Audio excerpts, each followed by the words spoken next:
Ak obchodujete s tretími krajinami, čiže s krajinami mimo Európskej únie, musíte využívať iné typy prepravy štandardne, ako je kamionová preprava.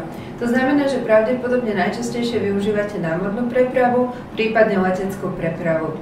Ak obchodujete s Áziou, s Čínou, tak najčastejšie využívate tiež námornú prepravu, ale zaujímavou alternatívou je aj železničná preprava. A samozrejme, keď vás čas tlačí alebo potrebujete prepraviť vzorky alebo tovar po vysokej hodnote, ktorý je v relatívne nízkom objeme, tak môžete využiť aj leteckú prepravu.